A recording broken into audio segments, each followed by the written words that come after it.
everybody, and welcome to Rock Rants Episode 2.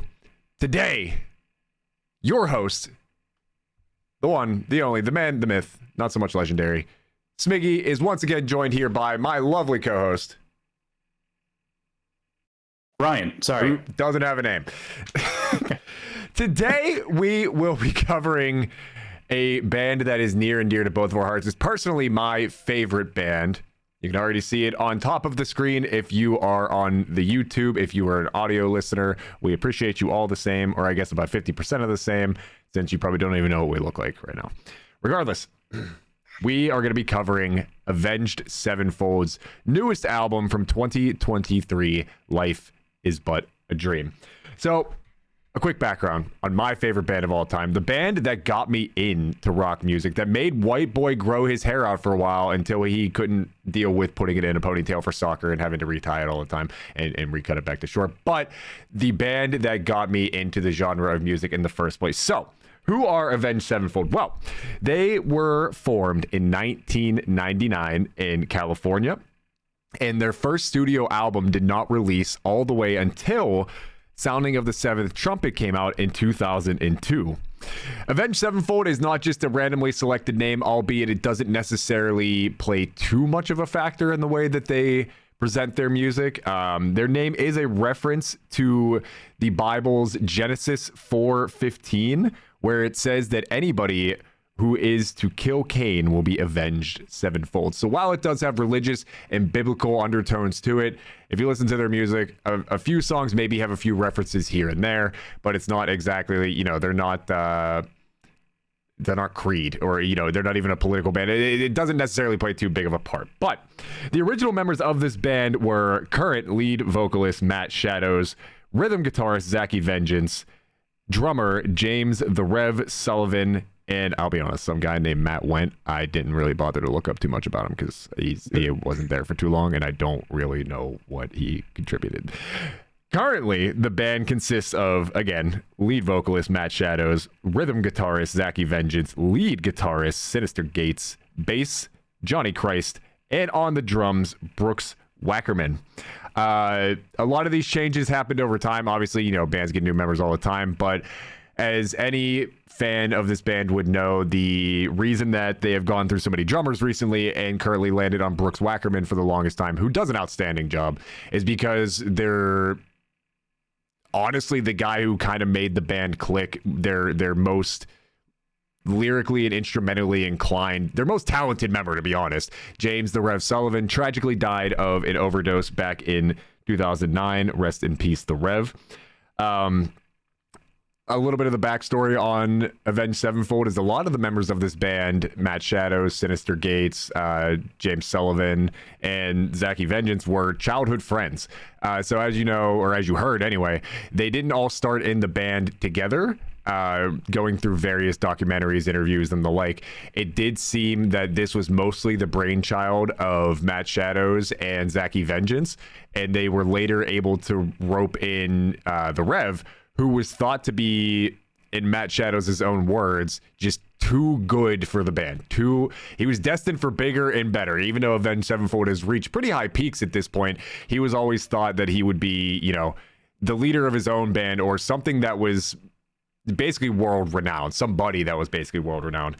And then their lead guitarist, Sinister Gates, who we'll talk about a little bit later, how many different instruments and influences he had on this album, was originally more of an orchestral symphony kind of guy. He had many backgrounds in like jazz band, big band, jazz band, that kind of stuff. So very interesting to see somebody like that fit into what is essentially a metalcore band so well. Which they are primarily a hard rock, metal, and metalcore band. And in the last few attempts of their albums, such as The Stage and Life is But a Dream, they've expanded what the sound is a lot to many different things. But now I'm rambling at this point. That is a bit of the backstory on Avenged Sevenfold, and we can kind of get right into our thoughts on the album at hand, which is Life is But a Dream. Yeah, so can I talk about when I first heard Nobody when it came out and how that kind of played with you and I? Yes. Because I remember there was no new news that we heard of about New Avenged Sevenfold, it ended with the stage. I heard nothing but bad things about the stage. And up until Nobody came out, I was a pretty casual fan. I heard all the popular ones, but that was it. I only owned City of Evil.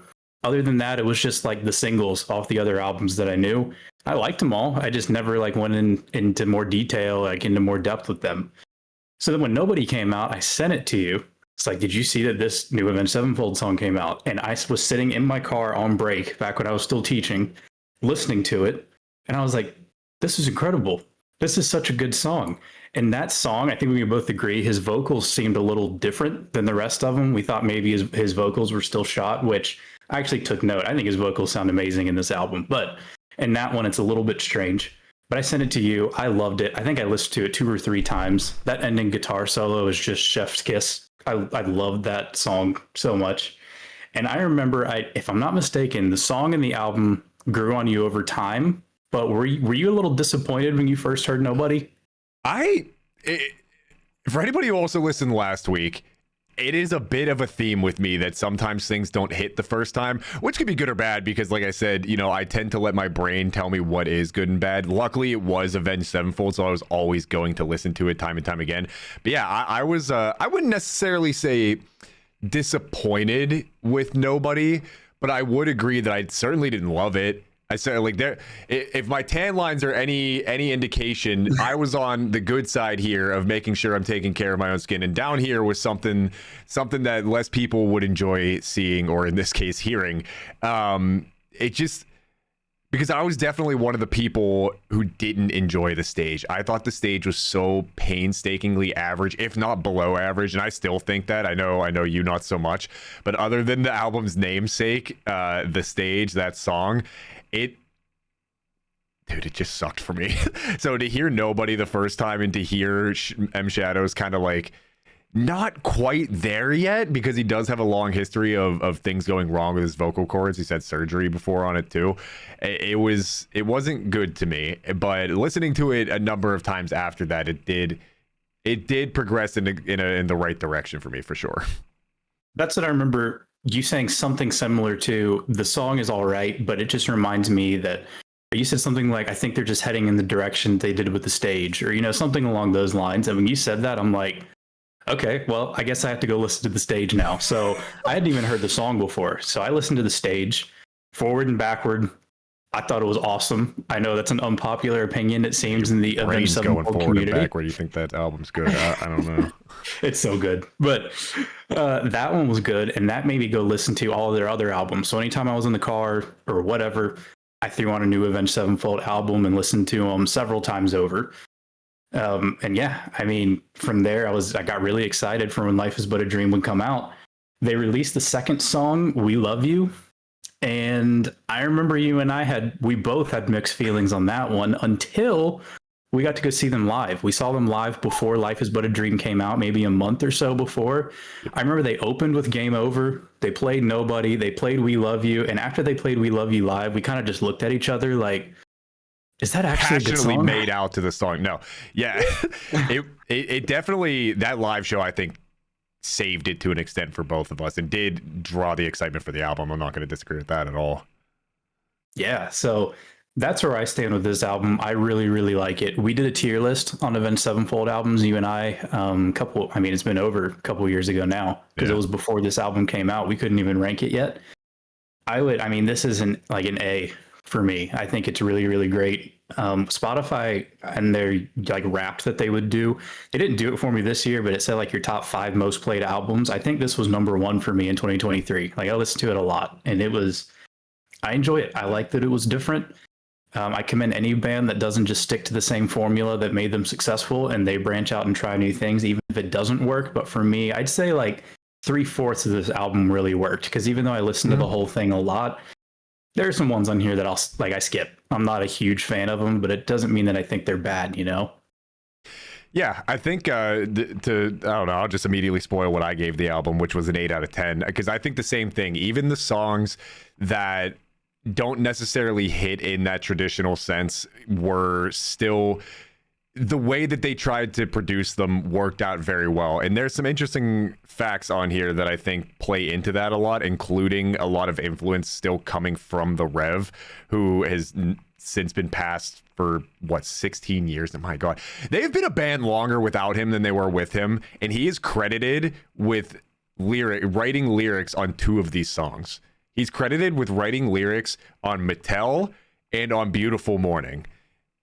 Think about that for a minute. He's been dead for 16 years. He is credited with writing lyrics still. If that does not stand the test of time of how talented this man was, I don't know what will. But to that end, Beautiful Morning, which I hope any of you are listening in the morning are having exactly that, I think is one of those songs that doesn't necessarily hit as hard as the rest of the other songs, like We Love You, as songs like Game Over and all of that. But you can certainly see what they were trying to do with it. Like, what I thought was interesting about an album like The Stage is they started to experiment with some different things. Now I'm going to say the big spooky word. They started to experiment with AI, which we both have our thoughts here and there on what place AI has in art and music and all of that. It could be used the right way. It could be used the wrong way. I think Avenged Sevenfold is tampering with it in a good direction, but they really started doing that with The Stage, where they were using AI, simulated reality things, exploring, the conscious brain, ego death, what is it like to essentially be alive, what is it like to essentially be in your own brain. So that is credit that I will give to The Stage, and they took it down a tone a little bit in Life Is But a Dream, which I think is what makes me like this album a lot more, because they still do a lot of things differently, but instead of the consciousness of the mind, so to speak, they do it more philosophically. The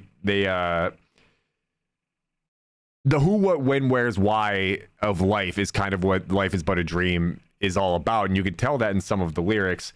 And where is this written? Somewhere in here. They did a lot of this. Oh, biscuits. Where did I put this? While you're looking for it, did you happen to... Oh, go ahead. I was just going to say, it's inspired by a lot of Albert Camus. Don't know who that is. I'll be honest. I didn't really bother to look up the rest of it, but apparently is a philosopher that dove in a lot to existentialism and absurdism. And I think you hear that in the lyrics of Life Is But a Dream. That's actually who I was going to bring up. I'm glad you looked up the pronunciation, because I was going to say, did you happen to write anything about Albert Camus? I didn't look up the pronunciation, so one of us is right. Either way, I just went to Wikipedia and I saw that they had some of that on there and did a little bit of additional research. But some of the quotes from him, it says, "That which is meaningless, thus man's existence is absurd because his contingency finds no external justification. Confrontation between human need and the unreasonable silence of the world.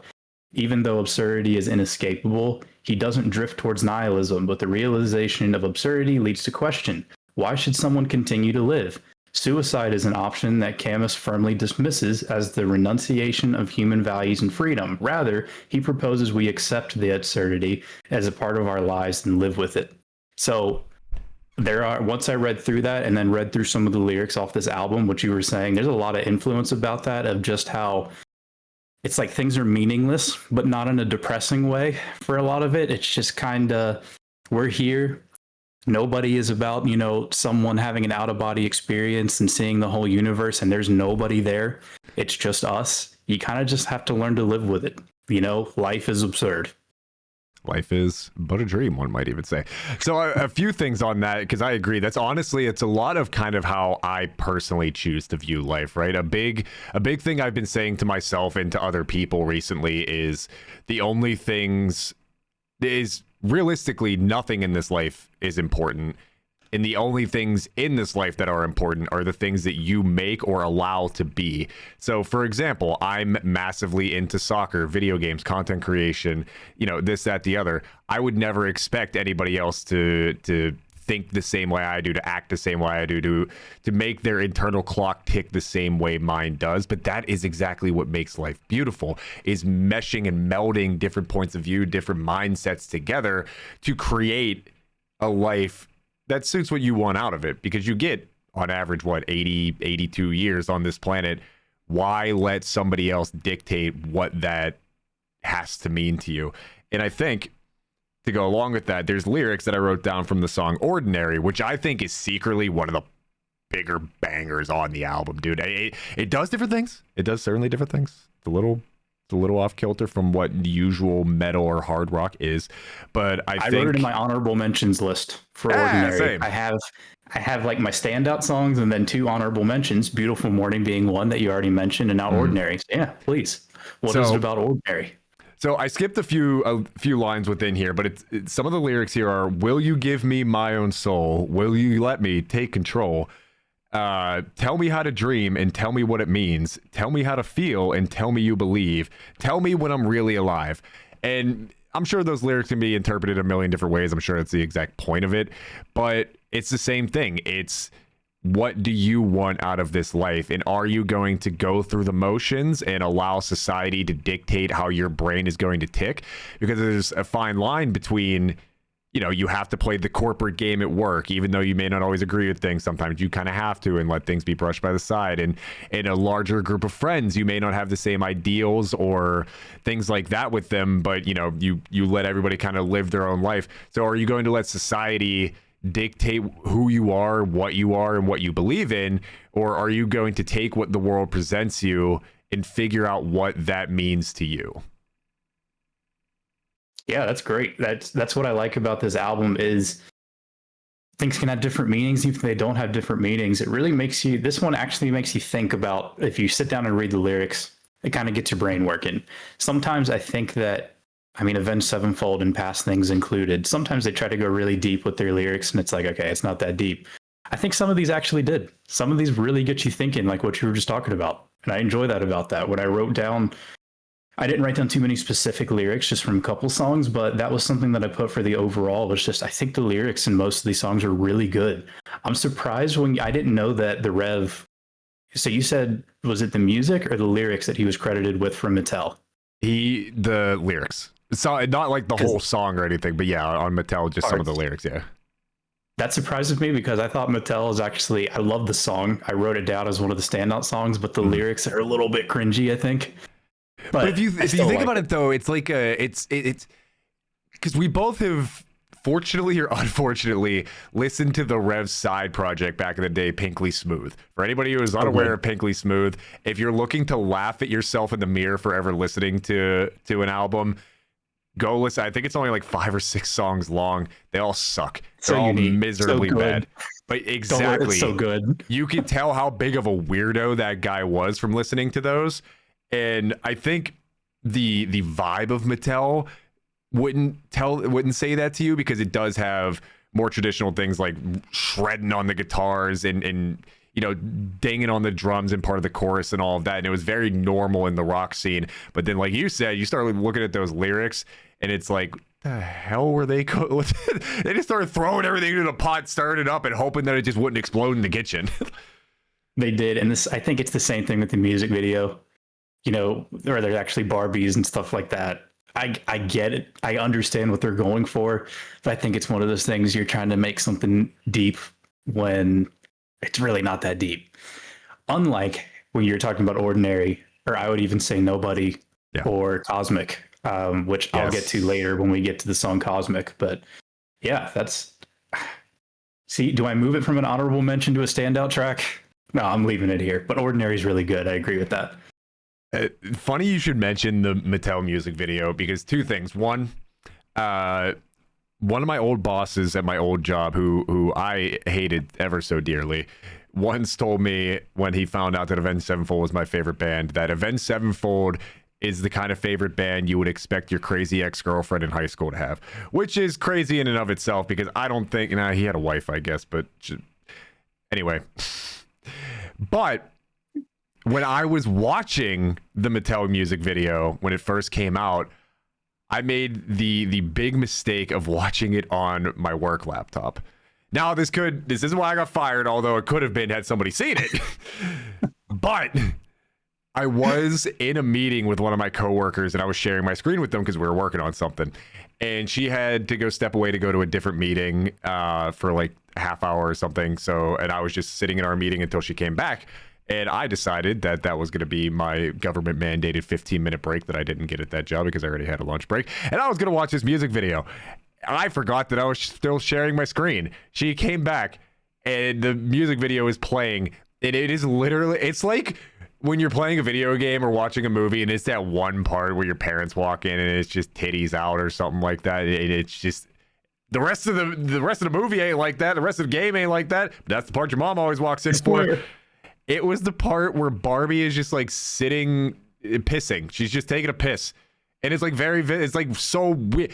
Oh God, I applaud them for taking a step out of life's litter box on that. But I was the same thing. I was like, dude, you guys, I get it. It's symbolism and existentialism and all that fun stuff. But I was like, this is so fucking weird. It's just so fucking weird. And she walks back and she's like, what are you watching? I was like, I swear to God, it's a music video. I swear to God, it's a music video. Please don't judge me, but also watch it on your free time. She was a Taylor Swift fan. She can't judge me. She's a Taylor Swift fan? Yeah. Look, I'm not going to get into it here.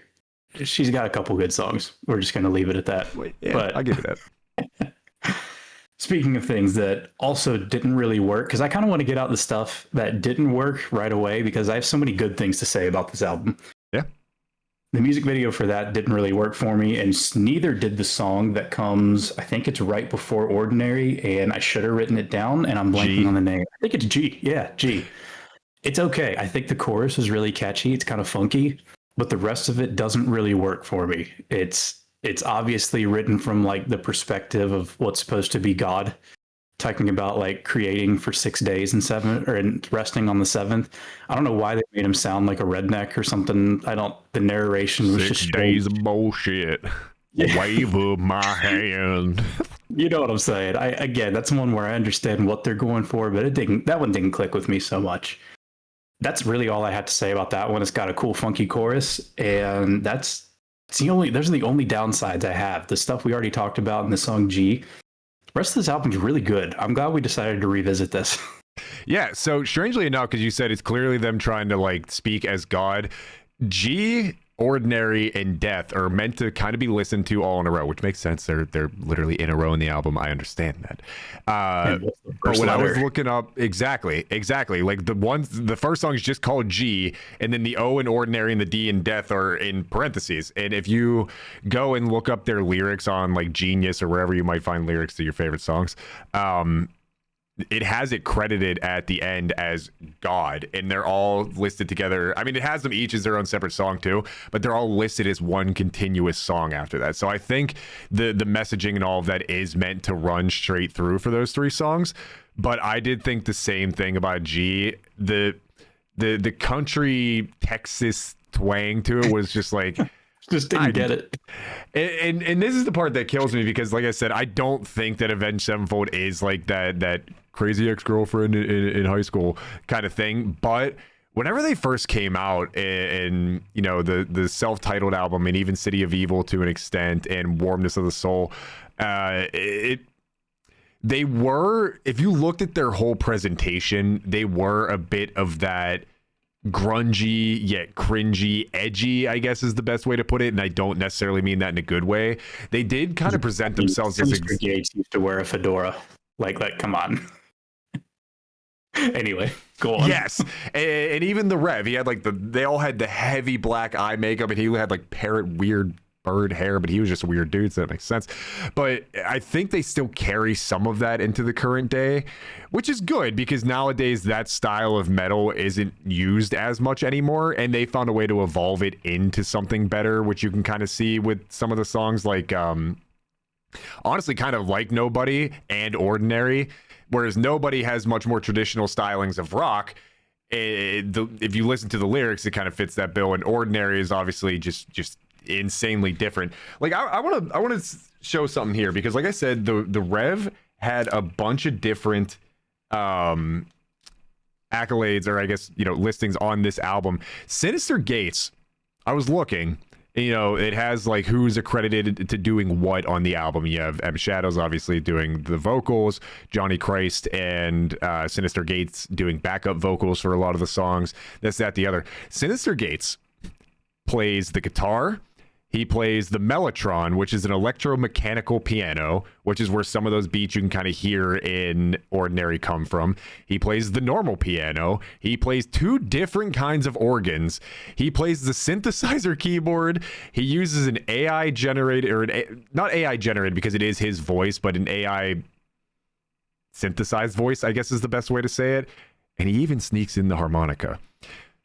This man played about 800 different things in this album, and they recorded with a whole symphony because of things like Sinister Gate's background and being a big band and a jazz musician. So it's no wonder that they continue to try and break the mold. We talked a lot last week about Sleep Token breaking the mold, not always, in my opinion, in the greatest way. I think while some of these songs do miss, for sure, I think this is exactly what you want to see in a band that tries to do different things here. And maybe it is because Sinister Gates is so insanely talented that he's able to bring these different stylings and mesh them into the kind of genre that Avenged Sevenfold is meant to be. But I think this album as a whole is a perfect example of how to break that mold, because the stage for me tried. Damn, did they try? Succeeded. They right. greatly I also succeeded. was going to say they failed. Good. I'm glad we're on the same page here. But Life is But a Dream, I think, takes... It's weird because, like, if you, to me, were to take... We talk about the Crash Bandicoot series a lot, right? We're going to hop over to gaming real quick, where Crash 1 was really good, was insanely good. And it was the first game, so they nailed it. Crash 2, I know you like it. I think a decent amount of people like it. I think the game sucks going back to it. I think the game I like it until Warp Room 4. Then I'm like, you know what? Fair. The Beehive level, I'm over it. Comment below how you guys feel about Crash 2. But then you go to Crash 3, and it's so insanely polished and good. But when you look at the differences between 2 and 3, there really aren't many. It's just they had the practice, and they had all of the base ideas and the time, more importantly, to kind of see how that all played out, which made Crash 3 really good. So even though I don't think the stage itself is amazing, I think the fact that they were willing to put themselves out there in that kind of regard, because even before that, I mean, like Hail to the King and all of that was... what was scaring me, I actually like that album, but what was scaring me is they were going too, for lack of a better term, mainstream with their rock. They were starting to sound like every other fucking rock band that you would hear on the radio, and that is exactly the opposite reason that I got into Avenged Sevenfold in the first place. They're metalcore and metal for sure, but they had a unique sound to them, a unique way of presenting their music, because again, they were led by the Rev, who is a giant weirdo. But the fact that I don't like the stage that much isn't as damning as I make it out to be, because it laid the groundwork for what Life is But a Dream was able to become. And you can't get to step 2 without taking step 1. So even if you falter, like we talked about with Sleep Token, just, keep going at it until you get a hit. I think that's why I'm so happy with this album, is because when I say Hail to the King is garbage, I'm kind of exaggerating, but I do think it's actually the weakest album out of any single one that they've put out, including their first one. I thought some of the singles were good, like Hail to the King. I mean, that's a good song. But when you listen to that, they let the guitars really shine, which was cool. Like those are some really good guitar solos and just riffs on there. But for some reason, I'm not even going to try to pronounce his last name because I know I'm going to say it wrong. They had a guy named Aaron playing the drums for them on Hail to the King. He's good. I mean, when they hired him and then they recorded Hail to the King, when they go on tour, they're not just playing Hail to the King songs. They're playing Backcountry and everything else that has the crazy drums from their past catalog. So he can do it. That guy can play songs like that. He went to a band called Islander that I really, really like and put out an album with them, and the drums were crazy. I want to know why they limited him to his drums sounding like he was recording for AC/DC. Like, why, if you listen to Hail to the King, is there no good drums on there at all? And that's no disrespect to AC/DC, but their beats are basic. So I think seeing them go so just radio friendly, and like you said, they weren't really pushing a boundary like before. I think they were always kind of a step above the stuff you would normally hear on the radio. It was nice to see them kind of flip. I know, like you said, the stage didn't work, but it kind of set the foundation or set the stage for Life Is But a Dream. And I think, yeah, it worked. It worked well. Like just like you said, I'm glad that they went in this direction.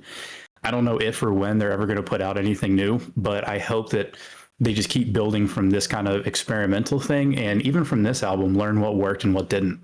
Yeah, and Aaron, if I can take a stab at pronouncing it, it's Ilje or something like that. Regardless, I think he was a really good drummer too. It says here that the band decided to part ways with him due to creative differences, due to a generational age gap, which does make sense because what is such a shame about every drummer after the Rev is simply that they weren't the Rev. Like, I can't stress enough. I know I've mentioned him a million times and he's not even on this album except for a few lyrical inputs here and there, apparently.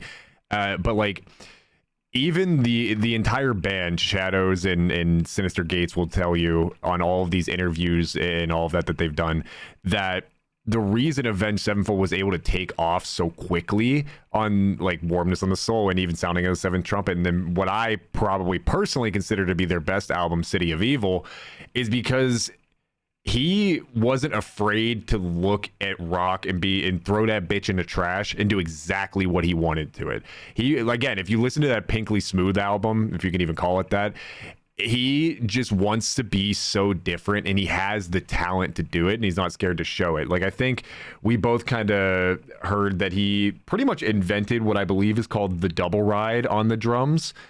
And I obviously, again, I'm not a musician, so I can't tell you guys exactly what that means, but I know every drummer I've heard about doing that afterwards finds it to be an insanely difficult technique and not one they would have ever thought of. I think that's something to do with the foot pedals, using 2 sets of them or something like that. But his creativity, probably because he was doing a lot of drugs, which is what he overdosed on, accidentally, quote unquote, RIP. But I think his creative brain is what made Avenged Sevenfold so unique.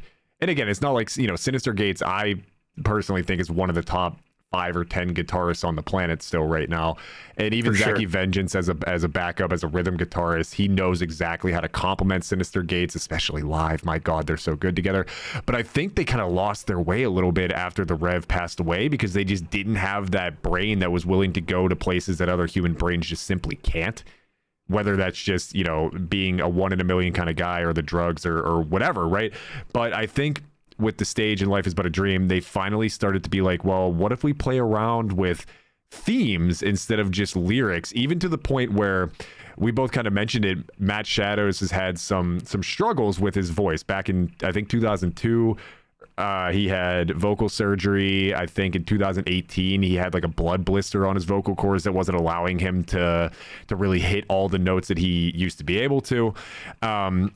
Even he has gone on record as saying, we don't scream as much anymore, not because I can't, but because I don't want to. Because, and I quote, we used to just scream over everything that we didn't know what else to do with. So I think whenever the Rev passed, they lost a lot of that creativity. And again, with the stage, they went into the consciousness of the mind, what it means to be and feel alive. And of course, with Life Is But a Dream being more philosophical, other than G, which again, apparently God is from Texas, which is a damn shame for all of us. Although I guess the Texans would that's a win for the Texans, actually. You know what? Yeah, that is a damn win for the Texans in their eyes. But yeah, I think they were able to start digging into themes rather than just being a metal band again. Yeah. I don't know. I know I just keep saying how much I like this album, but I can't help it. I don't know if it's my favorite one by them or not, but it's absolutely top 3 at least, and it could be a favorite. I'll have to really think about it and go through them again.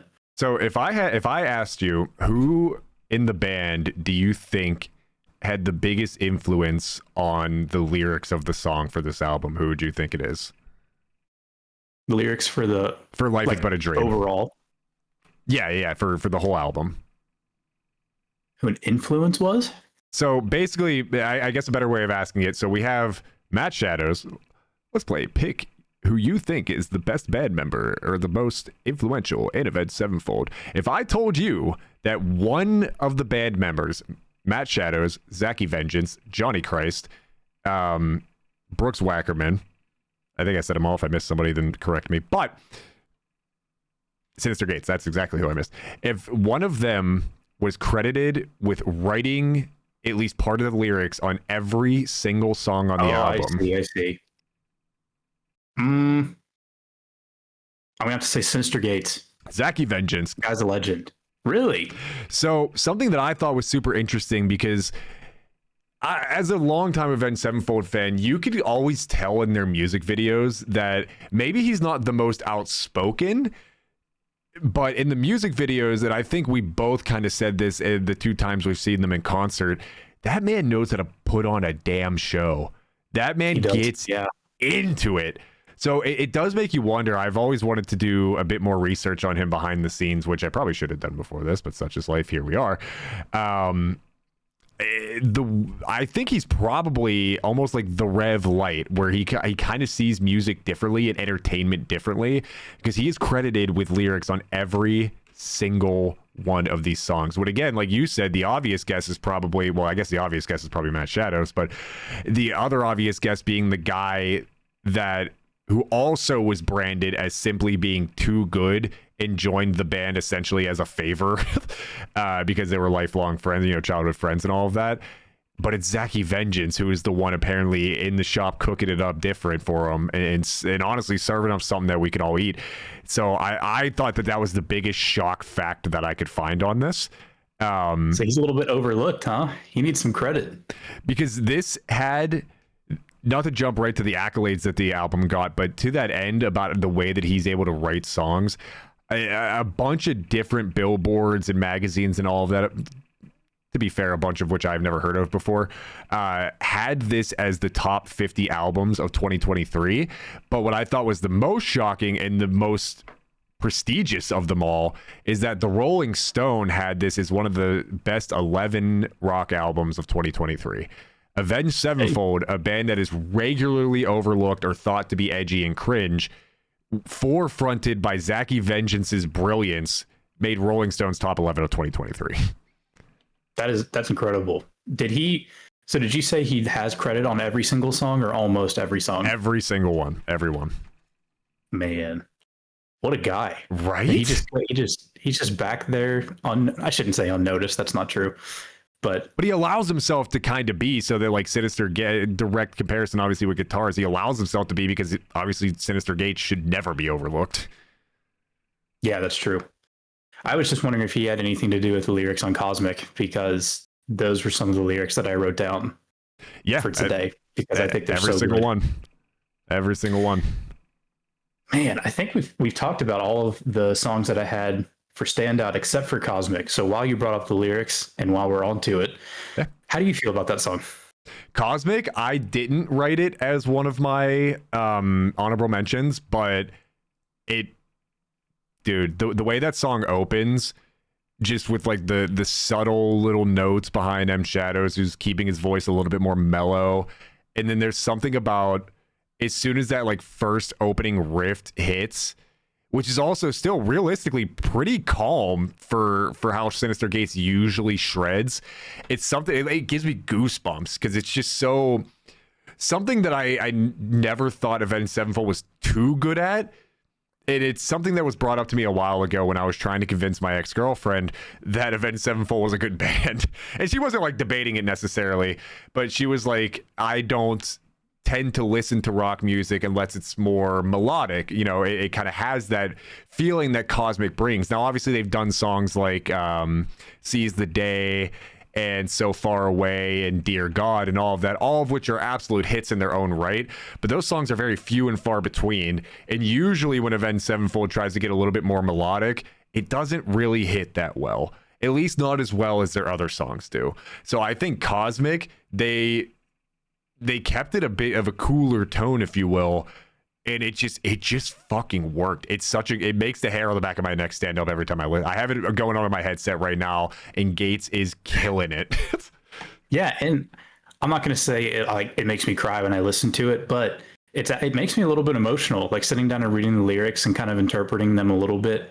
It seems like the very beginning is about someone who's going to die, and this is right after they've talked about songs where nothing exists. It's nobody. Life is pointless. All this sort of stuff. But then that, like, the chorus comes in. I'm just going to read a little bit of it. Yeah. Dancing in the wind as roses born again. There you'll find me. Before the dawn of man in castles made of sand, there you'll find me. Written in the caves as fire lights the way, there you'll find me. So on and so forth. Rings of dust and ice, weightless in the night, there you'll find me. I just thought it was really cool that after talking about how pointless life is, no matter what your thoughts are on the afterlife, they seem like they're telling a story where you're almost just one with the universe, and whoever it is that you're losing, you'll see him again. I didn't expect that from an Avenged Sevenfold song. So yeah, sitting there reading those lyrics and hearing the music build and everything, I'm like, oh my gosh, this is like, this kind of hits. Yeah, I mean, more lyrics in that song. Literally how it starts is fade from all that was before. We shut another door, but not a last goodbye.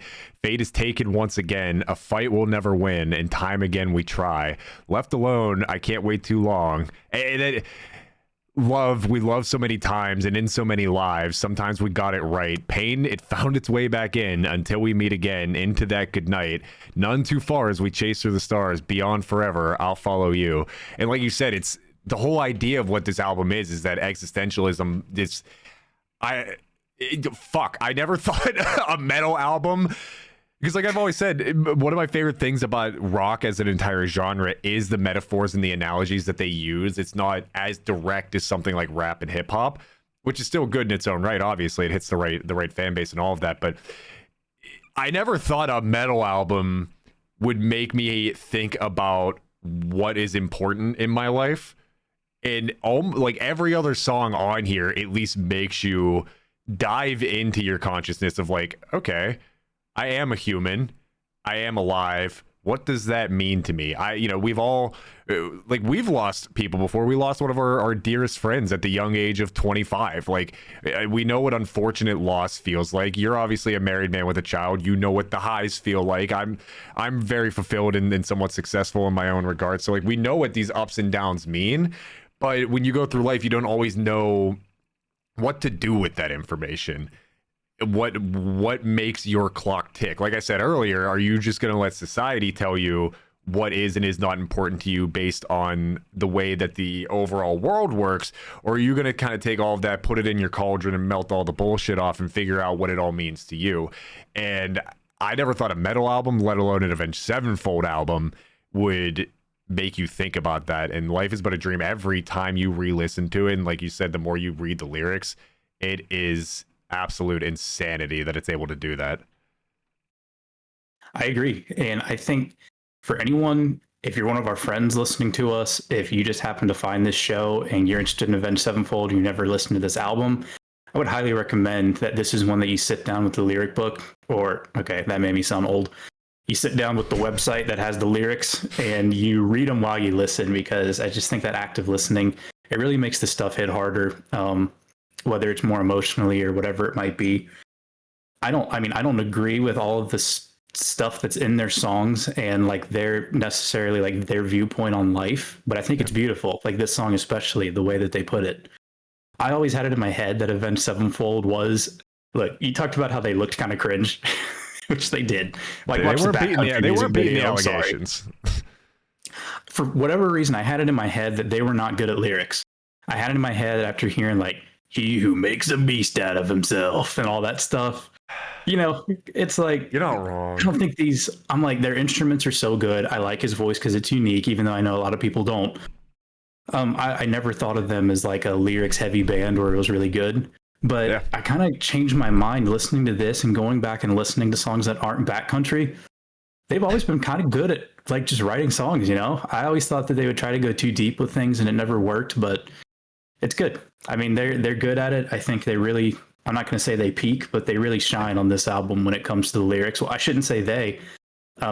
He really shines now that I know who's part of all the lyrics in this album. So, I do have to ask, how do you feel about the outro? The very last song being nothing but piano? Maybe there's some strings in there. There's no lyrics. How did you feel when you first heard it? I thought it was interesting. I still think it's an interesting choice. Do with that information what you will, whether you think that's good or bad. I think, honestly, I still don't necessarily know exactly how to feel, because it does kind of show, one, Sinister Gate's talent at being able to play so many different instruments. And I think it is played in a way that's kind of meant to just soothe you through the end of the album. I don't think it was necessary. I'm not going to say it was bad because instrumentally it is well put together.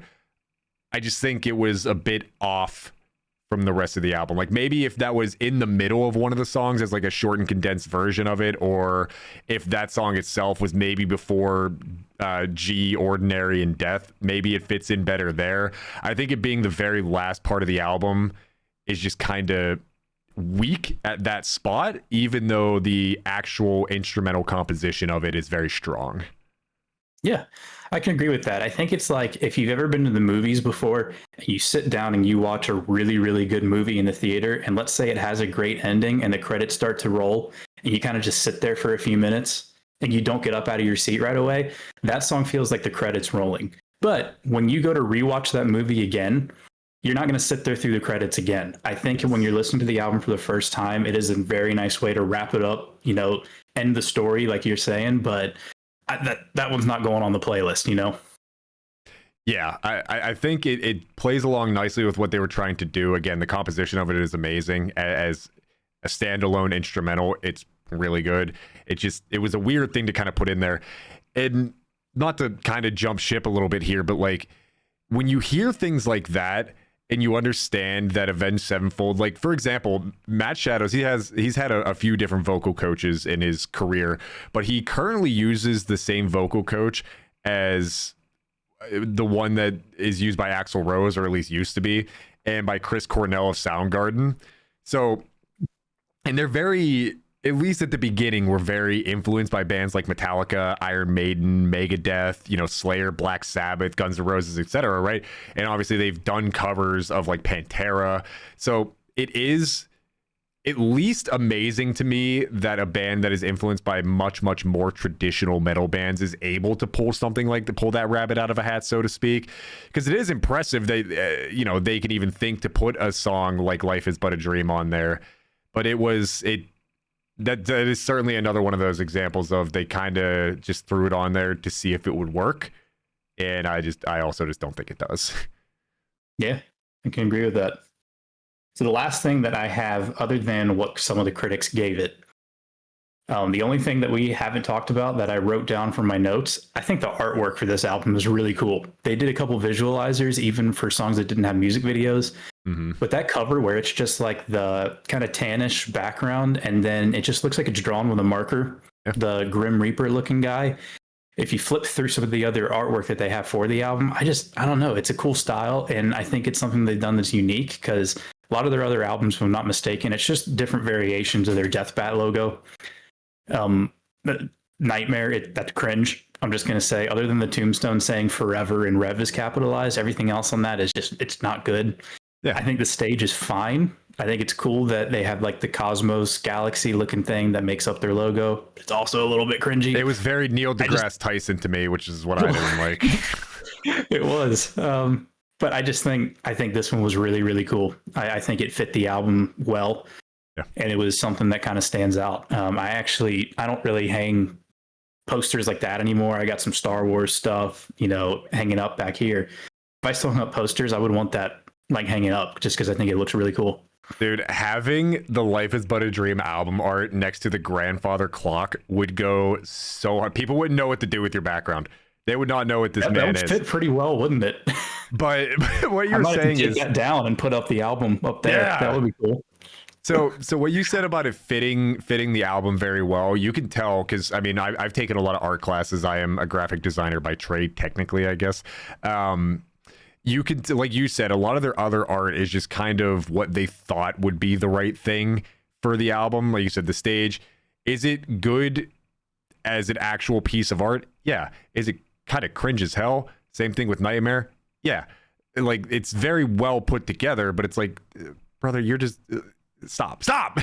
But with this one, with the album itself being so influenced by classical music, you know, all the pianos, Life Is But a Dream, the song, not the name of the album, being the full piano and being so orchestral at parts, literally, you know, recording with a symphony and all of that, you kind of feel that in the art. And this is going to sound very weird to people who don't, you know, study art or you know, create their own media in that realm. But even you can tell by the way that the brush strokes are, and like you said, that mute brownish tannish background with the way that the rest of the colors play off. If you watch the music video, I believe for Nobody, at the end it's just it was like that 360 VR thing on YouTube, and you're just like in a boat, just kind of sailing down the bayou almost. And something I actually wanted to bring up is because we both watched it, they released in a concert in VR. So if you have a VR headset, what is the damn name of the app? Live something. Regardless, I used it for that concert. I can't remember. If you look it up, it'll be very easy to find. It's VR concerts on your VR Rule 34. It'll be easy to find. But we both watched that together. We had to time it up because there was no way to like be in like the same room at the same time or anything. But the way that they put you in the audience in that album is essentially as like a floating ethereal something that is just kind of like floating around watching the album. And even in between songs as they're trying to transition, there's one where you go through a door and you kind of just like sail past them as they're all just sitting in folding chairs and whatnot, and Matt Shadows has that weird ass mask on that he needs to take off. But they knew what they were going for with the vibe of the album, and from the art to the instrumentals to the music videos to that VR concert, which fucking bang, dude. That was so worth it. So worth it. They knew what the vibe of this was going for, and they nailed it this time. They absolutely nailed it this time. Completely agree. Did you happen to see what critics gave it? I did not, but if I had to phase a guess, considering it's a bit more unique than traditional metal or metalcore, some of the songs don't hit as hard. The last song is solely pianos, and the overall perception about how Avenged Sevenfold is kind of like not amongst the greats, but just one tier down. I'm going to say the average is probably something like a 5.5 out of 10. I think you'll be pleasantly surprised then, because Metacritic, if I'm not mistaken, his user reviews, that averaged an 87 out of 100. Blabbermouth gave it an 8.5 out of 10. Hysteria Mag a 9 out of 10. Distorted Sound was the lowest score that I saw on the Wikipedia page at 6 out of 10. It peaked at number 13 on the US Billboard 200. But the reviews online, if you want to go to Reddit, are very mixed. You will see people on there calling it an absolute masterpiece. People who had never really listened to or liked Avenged Sevenfold before saying that they're going a step in the right direction. And then you have lifelong fans that hated the stage so bad they didn't even listen to this album. They didn't bother to even give it a shot. So it seems like the reviews are generally very mixed. Critically, though, it was pretty critically acclaimed. Overall, I know you said ahead of time you were giving it an 8 out of 10. I'm sticking with that as well. That's 8 out of 10 is what I'm giving the album to. I'll be honest, if you're a Reddit reviewer, I put negative. I don't even put zero stock. I put negative stock into Reddit. I think that is the cesspool of the internet. No offense. Actually, I guess offense after saying that. I can't really walk that back. But like, I'm chronically online from being a content creator. If you are in the doldrums of Reddit, I don't think you haven't even touched grass. You don't know what color grass is, man. That's a shame. But to hear that some people were still loving it so much, and maybe it is because they took a step in the right direction. But I mean, when you have a discography that includes Sounding of the Seventh Trumpet, Waking the Fallen, City of Evil, the self-titled album, Nightmare, Hail to the King, they even did like an original video game soundtrack, which kind of hits the stage, and now, of course, this. You know, there's a lot to hate with Avenged Sevenfold, but there's also a lot to love. And I think a lot of those albums do, unfortunately, have a lot of songs that really hit and a lot of songs that can definitely miss. Like you said, you don't love most of Hail to the King. And I like that album a lot, but I do agree it went a bit too traditional for what Avenged Sevenfold is. And I don't like the stage just because I don't like the stage. I think a lot of the songs just missed the mark on what they were trying to do. Even though it was a lot of really good ideas, I think it was ass. I think it was booty cheeks. I think it got stuck. I think it got stuck at the bottom of the well, and Timmy never came to find you, or however that story goes. But for my favorite, for for my favorite album being City of Evil, and even the self-titled album has, hits. It has Afterlife, which is my personal favorite song. It has Scream, Almost Easy, Critical Acclaim, Lost, A Little Piece of Heaven, which if you want to listen to one song to get into Avenged Sevenfold, don't make it that one. But if you've listened to a handful of them and you're down with it, listen to A Little Piece of Heaven, because you're going to be fucking weirded out, but you're going to enjoy that. You could tell that is the epitome of what James the Rev Sullivan was, actually. But to that end, I think even amongst the songs on Life is But a Dream that don't hit, like the self-titled one, Life is But a Dream, which is, I guess, hardly a song and more an instrumental, they don't miss in the way that Avenged Sevenfold traditionally has, which is miserably, to be honest. This album, even the misses, you can go back and listen to once or twice and at least appreciate what they are. So I guess it shouldn't be as shocking to hear that people had good things to say about this, because the hits bang, and even the misses. I mean, every band's gonna miss. We said that about Sleep Token. A few of theirs were misses, but you can tell what they're trying. Even the misses are not that bad. Yeah. So here's what I'm curious about. You and I, we pretty much generally agree on this one. We had differing opinions on Sleep Token last week. This one, we're pretty much on the same page, it sounds like, with slight minor differences, if that. I can't even think of any off the top of my head. If there's somebody who happens to be listening to us small content creators on episode 2, or even if this is 2 years down the line and you're listening in the future, and you hate this album, please let us know why without mentioning the stage, and give specifics. Don't just say, it doesn't sound like them, because like sounding the seventh trumpet to their self-titled to Hail to the King in the Stage, I mean, none of those sound alike. So I just honestly want to know. I want to know what it is. I saw somebody say that they listened to Daft Punk once and wanted to make songs like them. That's a fair response and a fair criticism. I don't agree with it, but I like the specifics. So yeah, just curious to know what other people think. So we both mentioned that we gave Ordinary a honorable mention.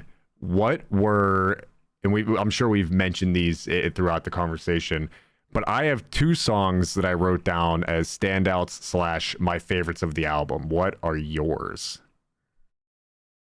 Standouts. Game Over. Mattel. Nobody. We Love You. And Cosmic. If I had to pick 2, though, it's Nobody and Cosmic. Okay. As my top 2 on the album. I think We Love You and Game Over are just so chaotic, but it works really well. But those are more fun. Nobody and Cosmic gets me thinking, and I think instrumentally they're just great. I think Nobody is I'm not going to say it's their best, because a lot of people will disagree, but it's my favorite guitar solo that Sinister Gates does. I think it's the perfect way to close the song. Yeah, like you said, closing it out with his solo, which they do time and time again, but instead of like putting it in the middle and then letting it fade out with lyrics or just another riff or whatever, I think was a beautiful way to end that song. All of those are amazing, but the 2 that I put, and I don't think, gun to my head, that I could tell you which one of these I like more, but I put Mattel and We Love You, partially for their chaoticness, mostly because, again, I'm a thrash metal kind of guy. I like banging out, I like head banging. I threw, again, same story as last week, but I threw my neck out in the shower head banging to Avenged Sevenfold, and I had an airport plane pillow, using it as a neck brace for 2 straight weeks because I couldn't turn without pain, because I'm a 30 almost 2-year-old fucking man. But strangely enough, what turned both of us off about We Love You was throwing too many things together all at once. Like the first 10 seconds of the song to the next 30 seconds to parts of it, it does get very, you got to be a little careful when you do something like that, because it can make it could be that Thor Love and Thunder thing like we talked about last week. But I think eventually it's what I learned to love about the song, because it does meld together, I'm not going to say perfectly, but well enough, and it shows off the range of what the entire album expects you to believe about it. Like the instrumentals are really good. Matt Shadows, whatever he did to his voice, the vocal rest that he gets now, and the fact that Johnny Christ does all the screaming live, which I love Johnny Christ as a bassist. That dude can't sing for shit. I said that at the concert we went to at the next to the Great American Ballpark. He can't sing for shit, dude. That was miserable to listen to. But if that is going to save Shadows' voice, I'm down with it. Whatever. But I think that chaoticness is what the rest of the album expects you to believe. And then Mattel, don't love the music video. Maybe you guys skip that one, the music video itself.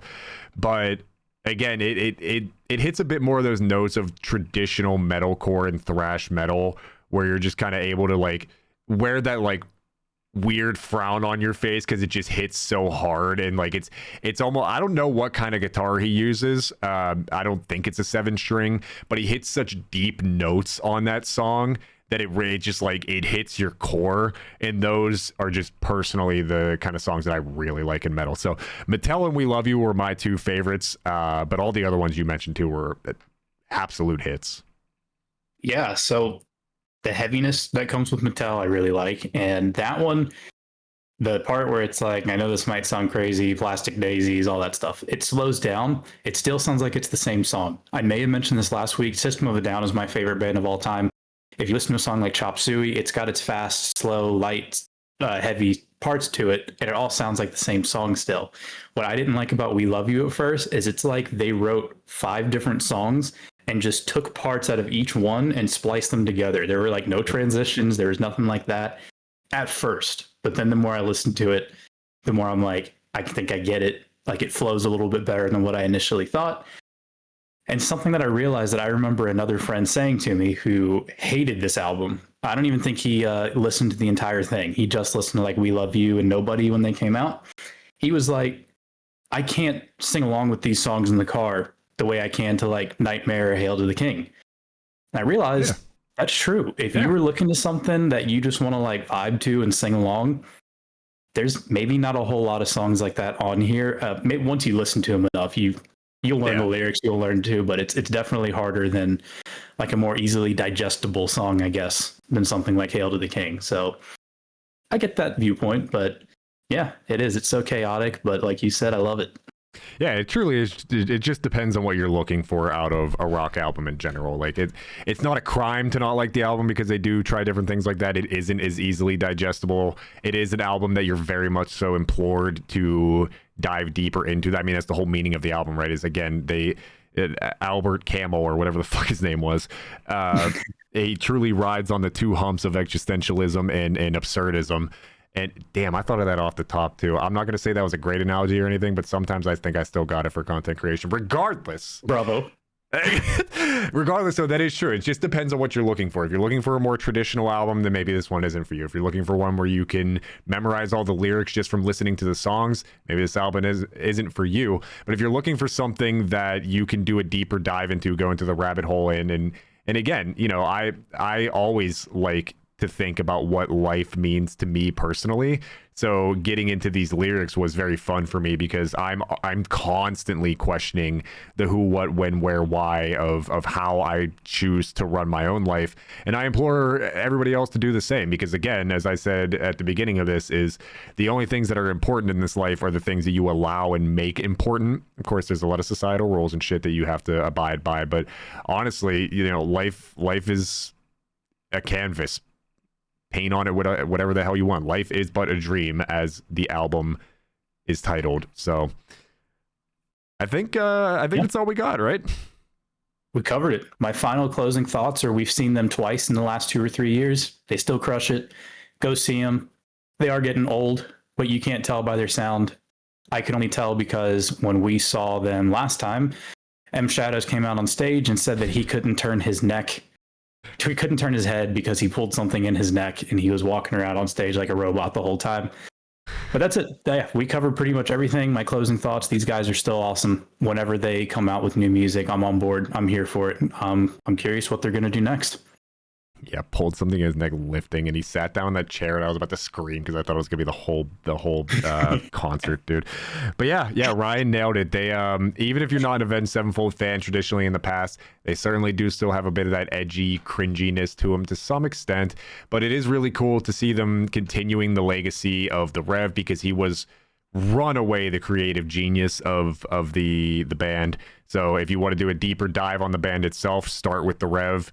Go to Sinister Gates, and apparently Zacky Vengeance is something we should both we should look up a bit more too. But you know, to see that they're still out there, they've been a band since '99, so what, 26 years now. It's just cool to see that they're still doing it. In the live show, I never thought that I would see them live, period. And if I did, I kind of thought I thought they would suck live. I'll be honest. I just thought they would suck live. And they didn't. They literally made both of us like We Love You from the live performance. So, and we got to sneak like right in front of the stage for that too. So that was, we should have gotten the mosh pit, but we'd have ended up like Matt Shadows in that regard too. We would have. We couldn't turn our head. God. But yeah. So if you guys don't listen to a ton of Avenged Sevenfold, this album can or cannot be for you. That's not for you to decide. But if you do listen to this, or if you listen to any of the other Avenged albums, like we said, The Stage and Hail to the King are big contentious points for the two of us, for our opinions. So let us know what you think. Let us know what you think about Life is But a Dream. Let us know what you think about the band in general. And as always, let us know if there are specific albums or bands you want us to dive into in the future. So as always, thank you guys for rocking with us.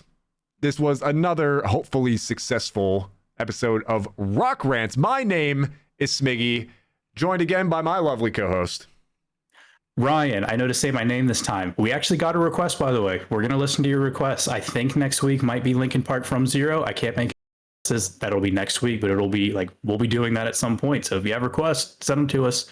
But just like Smig said, thanks everyone. We appreciate you, and we'll see you next time. Love you all.